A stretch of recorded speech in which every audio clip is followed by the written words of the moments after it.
Dear students, this video is on class 9, chapter 5, part 7. So in the previous video, we have discussed about the ER, that is endoplasmic reticulum. There are two types of endoplasmic reticulum. One was RER, another was SER. So already we have seen the functions of each type of endoplasmic reticulum. So এই ভিডিওৰ জৰিয়তে আমি endoplasmic ৰেটিকুলামৰ আৰু কিছুমান ফাংচনৰ বিষয়ে আলোচনা কৰিম। তাৰ আগতে আমি এটা এনিমেল সেলত ER2 কোড আছে আৰু ইয়াৰ টাইপছবিলাক কোড আছে, ইয়াৰ পজিশ্যনটো অলপ দেখুৱাবলৈ লৈছোঁ। যদি মই অলপ জুম কৰি দিওঁ তেতিয়াহ'লে আমি দেখিবলৈ পাম এইটো এটা এনিমেল সেল। এই এনিমেল সেলত যেটো আউটাৰমোষ্ট লেয়াৰ আছে, this is the outermost layer. This outermost layer is called plasma membrane. So this is the plasma membrane, and this area which is enclosed by this plasma membrane is called cytoplasm. And this cytoplasm consists of all the cell organelle, including the nucleus. This is the nucleus.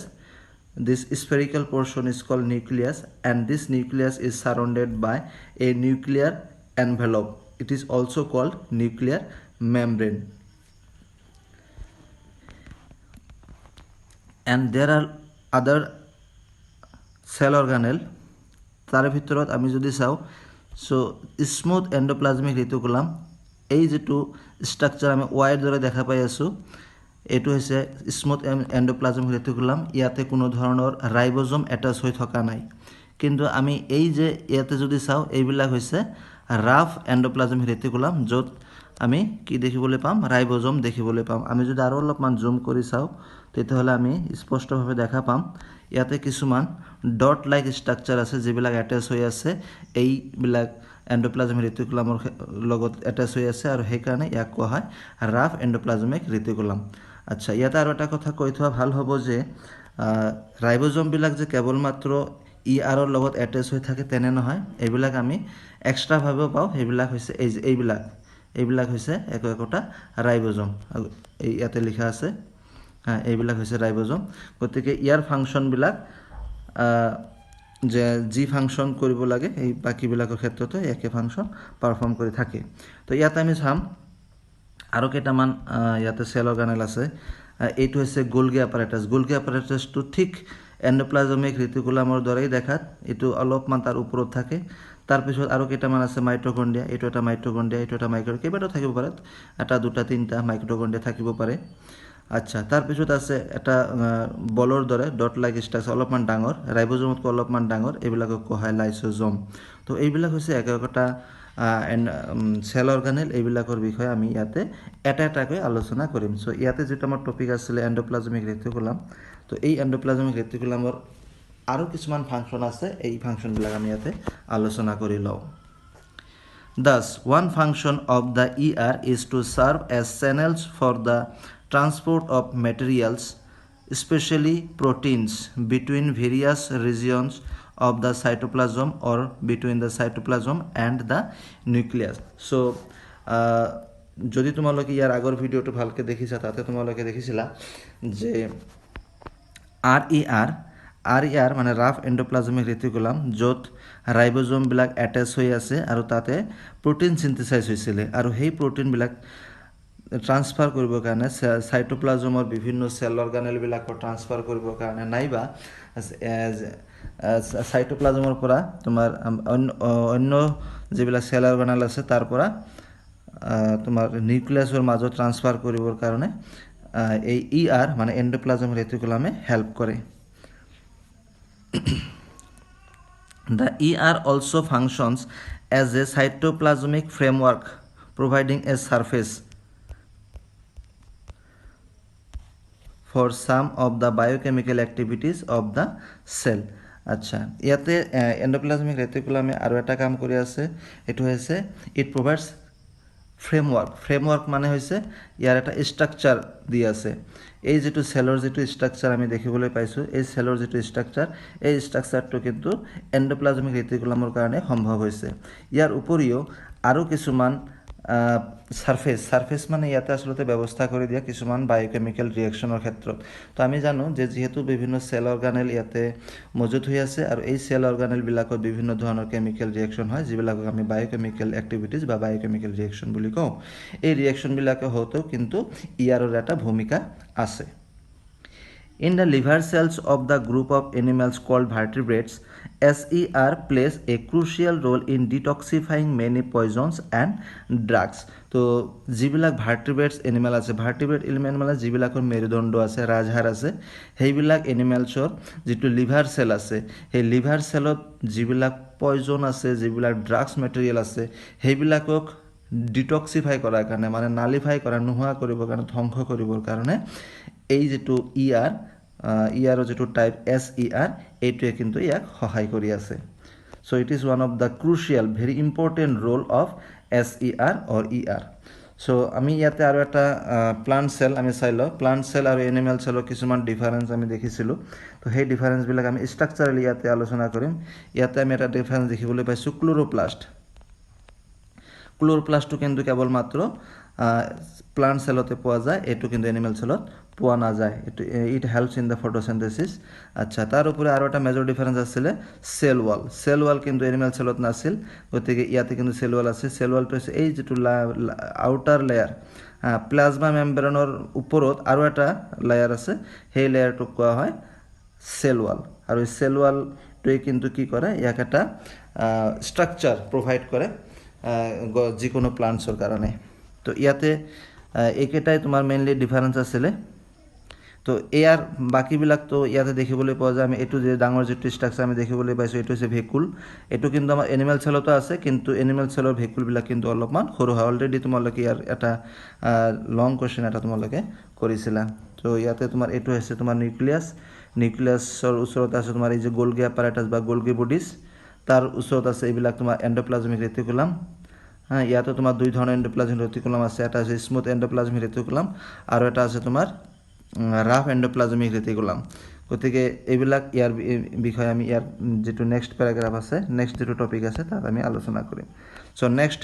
যেটো আমাৰ cell organelle আছে হেতু হৈছে Golgi এপাৰেটাছ এই Golgi এপাৰেটাছটো প্ৰথমতে ডিসকভাৰ কৰিছিল কেমিলো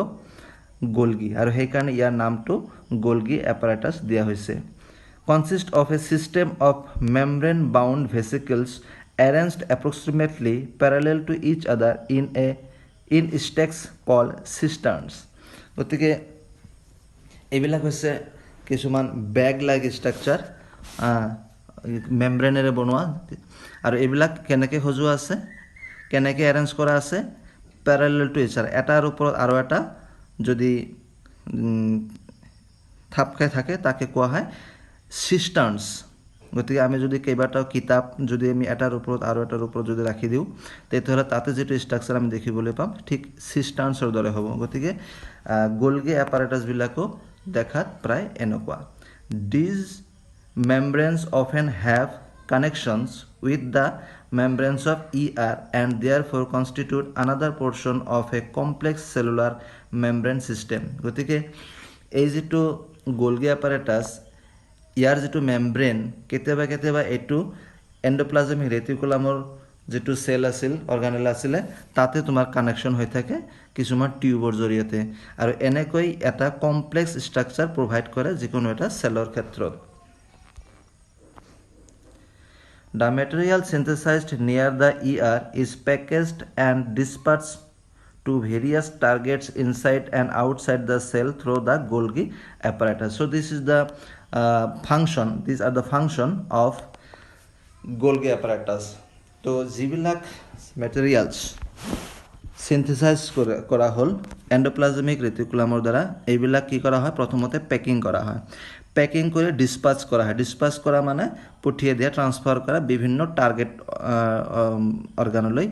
আৰু এটো হ'ব পাৰে সেলৰ ভিতৰত হ'ব পাৰে অন্য সেললৈকে গতে এই গোটেইখিনি কাম গোলগি এপাৰেটাছৰ দ্বাৰা কৰা হয় এটো হৈছে এক নম্বৰ ফাংচন গোলগি এপাৰেটাছৰ দুই number function it's functions include the storage modification and packaging of products in vesicles তো যিবিলাক মেটেৰিয়েলছ প্ৰডিউচ কৰা হ'ল বিভিন্ন সেল অৰ্গানেলত স্পেচিয়েলি এণ্ডোপ্লাজমিক ৰেটিকুলামত এইবিলাকক কি কৰা হয় প্ৰথমতে ষ্ট'ৰেজ কৰাৰ কাৰণে গোলগি এপাৰেটাছৰ এটা সুন্দৰ এটা ভূমিকা আছে তাৰপিছত মডিফিকেশ্যন কিছুমান মেটেৰিয়েলছ সিনথেসাইজ কৰাৰ পিছত তাত কিছু মডিফিকেশ্যন কৰিব লাগে বিফৰ ডিসপাচিং তাৰপিছত পেকেজ কিদৰে পেকেজ কৰিব লাগে কেনেকৈ এঠাইৰ পৰা এটা সেল অৰ্গানেলৰ পৰা আৰু এটা সেল অৰ্গানেলৈ পঠাবৰ কাৰণে কিছুমান পেকিঙৰ সিস্টেম আছে গতিকে এইবিলাকো তোমাৰ কি কৰা হয় এই গোলগি এপাৰেটাছত এইবিলাক কৰোৱা হয় 3 নম্বৰ ফাংশনটো হৈছে in some cases complex sugars may be made from simple sugars in the Golgi apparatus. So ইয়াতে কিন্তু এটা ইম্পৰ্টেন্ট এটা কথা আমি বুজিবলগীয়া জানিবলগীয়া আছে যেটো হৈছে যে সিম্পল সুগাৰ আৰু কমপ্লেক্স সুগাৰ কাক কোৱা হয় সিম্পল সুগাৰছৰ আৰু এটা নাম হৈছে মনোস্যাকাৰাইডছ তো মনোস্যাকাৰাইডছৰ এক্সাম্পল হৈছে গ্লুকোজ ফ্ৰুক্টোজ লেক্টোজ এইবিলাক হৈছে তোমাৰ মনোস্যাকাৰাইডছৰ এক্সাম্পল তাৰমানে এইবিলাক হৈছে সিম্পল সুগাৰ আচ্ছা তাৰপিছত যিবিলাক কমপ্লেক্স সুগাৰ আছে কমপ্লেক্স সুগাৰক কোৱা হয় তোমাৰ পলিস্যাকাৰাইডছ তো পলিস্যাকাৰাইডছৰ এক্সাম্পল কি হ'ব এইটো হ'ব স্টাৰ্চ তো স্টাৰ্চ কি what is starch it is a form of food stored in the plant cell যি ফুড মেটেৰিয়েল প্ৰডিউচ কৰে সেইবিলাক স্টাৰ্চ ফৰ্মত কি কৰা হয় ষ্ট'ৰ কৰা হয় গতিকে এই যেটো কনভাৰ্জন যে কমপ্লেক্স সুগাৰৰ পৰা complex sugar may be made from simple sugar তো সিম্পল সুগাৰ বিলাকৰ পৰা কমপ্লেক্স সুগাৰলৈ কনভাৰ্ট কৰে গোলগি এপাৰেটাছ তো প্ৰথমতে যেতিয়া প্লান্টছ এটা কোনো ফুড মেটেৰিয়েল প্ৰস্তুত কৰে তেতিয়া হলে হেতু থাকে তোমাৰ সিম্পল সুগাৰ আৰু এই সিম্পল সুগাৰটো ষ্ট'ৰ কৰাৰ সময়ত কি কৰিব লাগে এটো কমপ্লেক্স সুগাৰ হিচাপে মানে স্টাৰ্চ হিচাপে ষ্ট'ৰ কৰিব লাগে আৰু হেতু সিম্পল সুগাৰৰ পৰা কমপ্লেক্স সুগাৰলৈ কনভাৰ্ট কৰে Golgi apparatus so this is very much important function of Golgi apparatus. Next function, that means fourth number, 4 number function hobo the Golgi apparatus is also involved in the formation of lysosomes. Very important. So lysosome, it is another cell organelle which is present in the cytoplasm, and in this case, that means in the formation of lysosome also Golgi apparatus is very much important or involved. So next হৈছে আমাৰ lysosome 3 number cell organelle হৈছে lysosome Lysosomes are a kind of waste disposal system of the cell. So what is lysosome? Lysosome is a waste disposal system of the cell. তো সেলৰ ভিতৰত যিবিলাক waste material আছে এইবিলাক dispose কৰাৰ কাৰণে লাইসোজোমে সহায় কৰে Lysosomes help to keep the cell clean by digesting many foreign materials as well as worn out cell organelles. So what is the function of lysosome? Lysosomer কাম হৈছে সেলৰ ভিতৰত যদি কোনো ফৰেন মেটেৰিয়েলছ এন্টাৰ কৰে ফৰেন মেটেৰিয়েলছ মানে যিবিলাক অপ্ৰয়োজনীয় material বাহিৰৰ পৰা যদি সেলৰ ভিতৰত সোমাই পৰে ভুলবশত সেইবিলাকক কি কৰিব পাৰে ডেষ্ট্ৰয় কৰিব পাৰে তাৰ উপৰিও আৰু এটা কাম আছে worn out cellক কি কৰিব পাৰে ডেষ্ট্ৰয় worn out মানে যিবিলাক ডেড হৈ যোৱা হয়তো কিছু পৰিমাণে তাৰ সেলটো কাম নকৰা হৈ যায় সেইবিলাক সেলক worn out cell বুলি কোৱা হয় আৰু সেইবিলাক সেলৰ যিবিলাক অৰ্গানেল যিবিলাক সেল অৰ্গানেল মানে ব্ৰেক ডাউন হৈ গৈছে বা তাৰ যেটো ফাংশন আছিল সেই ফাংশনটো যদি নোহোৱা হৈছে তেতিয়া হলে তাক কি কৰা হয় ডিসপোজ কৰা হয় আৰু এই ডিসপোজটো কোনে কৰিব লাইসোজোমে কৰিব গতিকে লাইসোজোমৰ ফাংশন হৈছে দুটা এটা হৈছে তোমাৰ to destroy to digest the foreign material and also to destroy or digest the worn out cell organelles foreign materials entering the cell such as bacteria or food as well as old organelles end up in the lysosome gote foreign material ki example loa hoise bacteria bilak hoise bahirer pora loa hoy teneke kisuman food material etu animals er kotha koise gote food material কি হয় বাহিৰৰ পৰা যদি অলাগতিয়াল যিবিলাক food material আছে সেলৰ ভিতৰত থাকে সেইবিলাকক কি কৰিব লাগে ডিসপোজ কৰিব লাগে আৰু old organelles মানে যিবিলাক সেল অৰ্গানেল কি হৈ গৈছে তাৰ যেটো ফাংশন লেস হৈ গৈছে তাক কোৱা হয় মানে old organelles আৰু এইটো কি হৈ যায় ধ্বংস হয় লাইসোজোমৰ ভিতৰত which break them up into small pieces তো প্ৰথমতে হেবিলাকো কি কৰে সৰু সৰু টুকুৰালৈ ভাঙি দিয়ে Lysosomes are able to do this because they contain powerful digestive enzymes capable of breaking down all organic material. গতিকে লাইসোজমে ইমান ডাঙৰ এটা কাম কেনেকৈ কৰিব পাৰে কাৰণ লাইসোজমৰ ভিতৰত এটা খুব পাৱাৰফুল এটা ডাইজেষ্টিভ এনজাইম আছে আৰু সেই ডাইজেষ্টিভ এনজাইমৰ কাৰণে সেলৰ ভিতৰত যিকোনো অপ্ৰয়োজনীয় মেটেৰিয়েলছ যদি থাকে হ'ব পাৰে এইটো সেলৰ ভিতৰত হ'ব পাৰে এইটো বাহিৰৰ পৰা যোৱা গোটেইটো কি কৰিব পাৰে ডাইজেষ্ট কৰি দিব পাৰে ডেষ্ট্ৰয় কৰি দিব পাৰে ধ্বংস কৰি দিব পাৰে During the disturbance in cellular metabolism, for example, when the cell gets damaged, lysosomes may burst and the enzymes digest their own cell. কেতিয়াবা কেতিয়াবা এনেকুৱা হয় যে যদি সেলটোৰ ভিতৰত যদি কোনো ধৰণৰ এটা ডিস্টাৰবেন্স হয় সেলুলাৰ মেটাবলিজম মানে হৈছে যিবিলাক ফাংশন সেলটো বা অৰ্গানিজমটো জীয়াই থাকিবৰ কাৰণে যিমানবোৰ ফাংশন ই কৰিব লাগে এই ফাংশনবিলাক কৰাৰ কাৰণে যিবিলাক এক্টিভিটি তাতে কন্টিনিউ কৰিব লাগে তাকে কোৱা হয় সেলুলাৰ মেটাবলিজম আৰু এই সেলুলাৰ মেটাবলিজমত যদি কোনো ধৰণৰ ডিস্টাৰবেন্স আহি যায় তেতিয়াহ'লে কি হয় এই গোটেই সেলটো ব্ৰাষ্ট হৈ যায় বা ড্যামেজড হৈ যায় আৰু এটো কেনেকৈ সম্ভৱ কাৰণ এইটো লাইসোজমে কি কৰি আছে এইটো ইয়াত থকা পাৱাৰফুল এনজাইমৰ দ্বাৰা এই গোটেই সেলটো ডাইজেষ্ট কৰি দিয়ে আৰু সেই কাৰণে therefore lysosomes are also known as the suicide bags of the cell যেহেতু এই অৰ্গানেলটোৰ কাৰণে লাইসোজমৰ কাৰণে গোটেই সেলটোই ডেস্ট্ৰয় হৈ যায় যেতিয়া তাত কোনো ধৰণৰ মেটাবলিক ডিস্টাৰবেন্স আহে তেতিয়াহ'লে এই গোটেই সেলটো ধ্বংস কৰিব পাৰে কাৰণে ইয়াক কোৱা হয় suicide bag of the cell গতিকে ইয়াত এটা ইম্পৰ্টেন্ট কোৱেশ্চন এটা আহে কোৱেশ্চনটো হৈছে which cell organelle is known as suicide bag of the cell and why আৰু why reason to হ'ব ইয়াৰ পৰা এই প্ৰশ্নৰ পৰা ডিউৰিং দ্য ডিস্টাৰবেন্সৰ পৰা স্টাৰ্ট কৰি তোমালোকে লিখিব লাগিব একেবাৰে এই সেল লৈকে গতিকে এইটো হ'ব why আৰু কোনটো অৰ্গানেলছ আমি অকলে জানো লাইসোজোমছ Structurally, lysosomes are membrane-bound sacs filled with digestive enzymes. গতিকে structurally ইয়াৰ ভিতৰত কি আছে কিছুমান membrane-bound sacs. Membrane-bound sacs মানে হৈছে sacs মানে হৈছে এটা পেকেট বা বেগছৰ দৰে আৰু এটো কিহেৰে তৈয়াৰী মেমব্ৰেনেৰে তৈয়াৰী আৰু ইয়াতে কি আছে মেইনলি কিহেৰে ভৰ্তি হৈছে এই sac বিলাক এই বস্তা বিলাক বা এই বেগ বিলাক কিহেৰে ভৰ্তি হৈছে কিছুমান ডাইজেষ্টিভ এনজাইমস আৰু এই ডাইজেষ্টিভ এনজাইমৰ কাৰণে ইয়াৰ যেটো ফাংশন মানে গোটেই সেলটোক ধ্বংস কৰা কাম কৰিব পাৰে these enzymes are made by RER what is the full form of RER rough endoplasmic reticulum so এই এনজাইম বিলাক কোনে প্ৰস্তুত কৰি আছে কোনে সিনথেসাইজ কৰি আছে RER গতিকে এইটো এটা function rough endoplasmic reticulum So this is all about today's video. Thank you.